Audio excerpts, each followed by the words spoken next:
আওয়ামী লীগের দোষরা ছিল, তাহলে দেশে সিন্ডিকেট হয়েছে। এখন কে সিন্ডিকেট করতেছে বলেন? ইলিশ মাছ তো খাই না, বহুদিন হয়ে গেছে গা। ইলিশ মাছটা হয়ে গেছে মানে বড় লোকের খাবার। 100 টাকার নিচে কোনো সবজি নেই। আপনাদের বারে বলতে আমাদের কথা আপনারা শুনেন।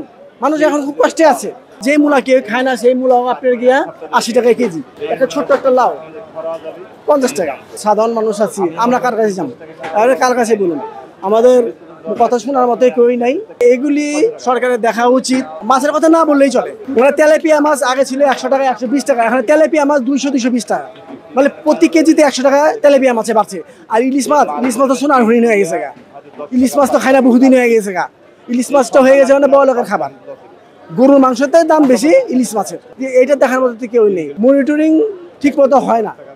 মনিটরিং ওনারা করে, যতক্ষণ মনিটরিং করে ততক্ষণ তারা একটু ঠিক থাকে, তারা চলে যায়, আবার তার আগের মতো হয়ে যায়।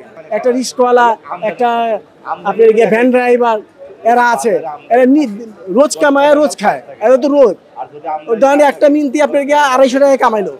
সে 250 টাকা দিয়ে তার বাসায় মেম্বার আছে 4 জন।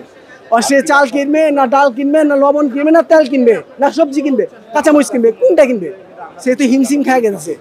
তারা কষ্টতে আছে। আর যারা মধ্যবিত্ত, আমরা যারা মধ্যবিত্ত আছি, আমরা আছি সবচেয়ে বড় কষ্টতে।